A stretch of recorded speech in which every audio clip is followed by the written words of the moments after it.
Hey there, adventure junkies.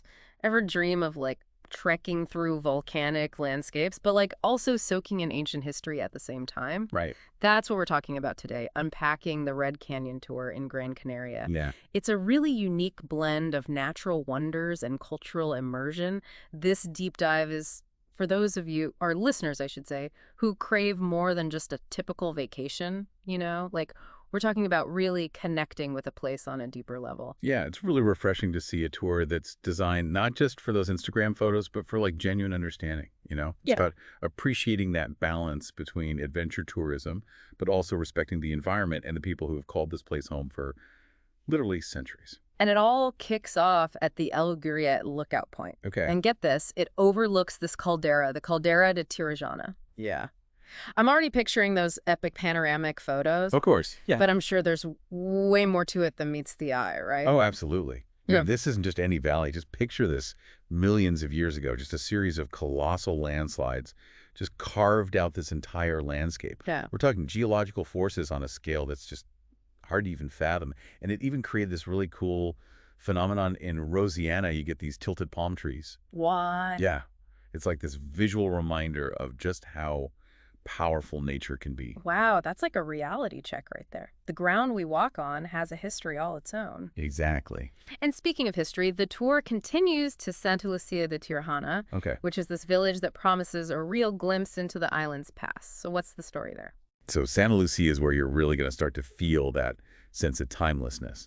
But what I find really commendable is the tour operator's commitment to responsible tourism. Oh, okay. They're super involved with the Las Tirajanas Rural Tourism Association. They support all these really cool projects like building via ferradas, which are those protected climbing routes. Oh, right. And they even empower young entrepreneurs to get involved. It's really about giving back to the community, not just profiting from its beauty. Now, that's what I call walking the walk. Mm, So we've had the breathtaking views, a taste of local life. yeah. What adventure awaits us next? Well, get ready to lace up those boots because we're heading to La Fortaleza, Ooh. home to a network of Aboriginal caves that are about to completely rewrite your understanding of history. Okay, the intrigue is real. So these weren't just random shelters, right? What makes these caves so special? Okay, so picture this. You're hiking this trail that leads you deep, deep into the heart of the mountain, right? Mm-hmm. You round a bend and suddenly, boom, there they are. Caves carved directly into the rock face. But here's where it gets really, really interesting.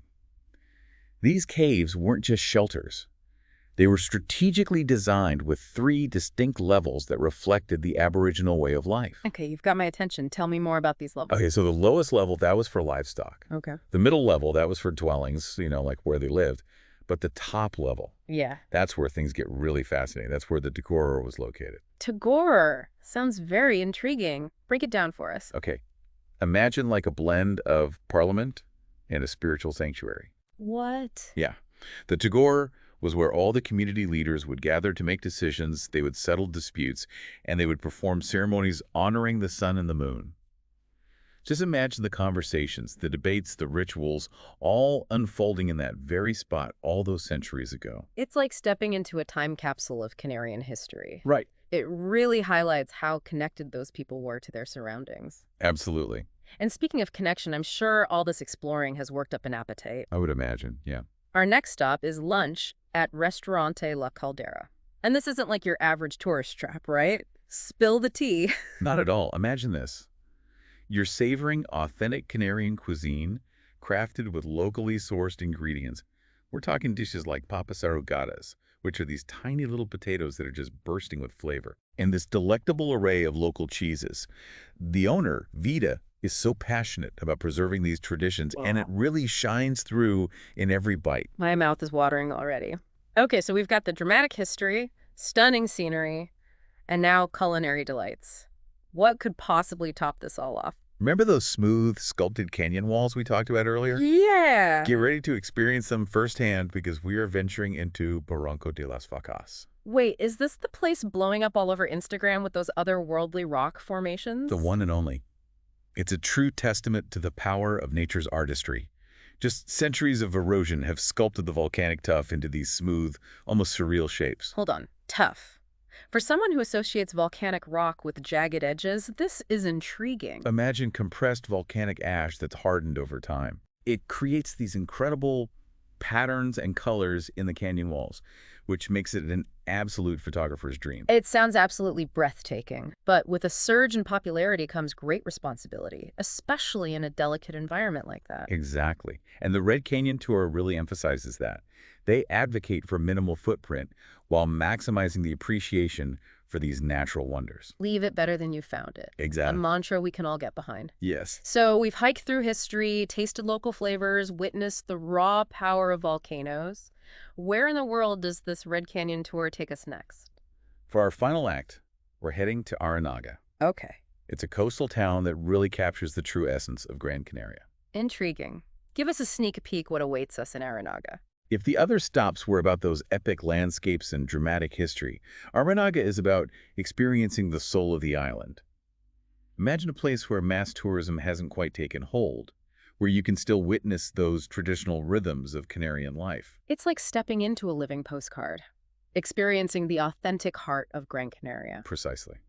And it really speaks volumes about the tour's commitment to showcasing the full spectrum of the island, from like the dramatic all the way to the delicately charming. It's about more than just like checking off landmarks on a list, right? It's about connecting with the spirit of a place. You know, it makes you think about those Aboriginal caves at La Fortaleza. Yeah. The fact that they use them for astronomical observation is incredible. Oh, it really highlights the ingenuity of the indigenous people.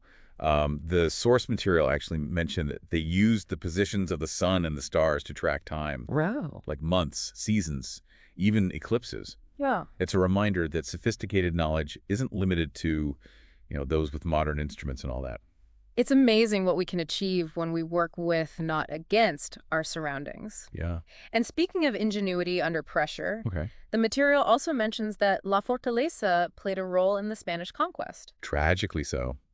La Fortaleza, with its natural defenses and those cave dwellings, really became a symbol of resistance during the conquest. Right. It's a stark reminder that paradise often has a complex and challenging past. Yeah, let's delve into that a bit. We've been talking about the Aboriginal people, but who exactly were they? Where did they come from? So they call themselves the Canary, Okay. and they were distinct from other tribes on the neighboring islands. Okay.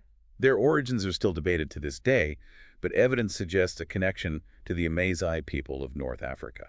The Mazai were known for their seafaring and exploration, right? Exactly. Yeah. And it's fascinating to consider a group of explorers navigated across the open sea, landed on this island paradise nearly 2,000 years ago. They built a life for themselves, developed a totally unique culture, and thrived in relative isolation until the arrival, of course, of the Spanish in the late 15th century. And that encounter, if I remember correctly, wasn't exactly a meet and greet over tapas. Right, right. What can you tell us about the Spanish conquest of Gran Canaria? Well, the conquest was a clash of cultures, and it had devastating consequences for the Canary. Imagine facing horses and gunpowder armed with only your ingenuity and deep knowledge of the land. The odds were really stacked against them. It's a reminder that the history books often tell only part of the story. 5 years. That's how long the Canary resisted. They even used a whistled language, Silbo Canario, to communicate across the valleys. It's incredible. Imagine using whistles to warn of approaching danger, or coordinate hunting strategies, or even just chat with a neighbor across a vast distance. Wow. It really is a testament to human adaptability and that enduring power of language. Yeah, it's a shame that such a unique culture was ultimately lost to history. It is a poignant reminder that progress for some often comes at a cost for others. La Fortaleza became a tragic symbol of this, a place where the Canary made that heartbreaking decision to surrender rather than face complete annihilation. What a powerful and sobering thought. It makes those geological formations you mentioned earlier, Risco Blanco and Montaña de los Huesos, seem even more significant. Absolutely. Risco Blanco, that cone-shaped mountain, which is actually a dormant volcano, it stands in such stark contrast to the surrounding red earth. It's like a visual reminder of the island's volatile beginnings. And Montaña de los Huesos, the Mountain of Bones, what's the story there? So it's believed to have been a significant burial site for the Canary. Wow. Yeah, it's a stark reminder that beneath the beauty of these landscapes, there lies a rich and very layered history. It's like the island itself is whispering stories of the past, urging us to listen and learn. I like that.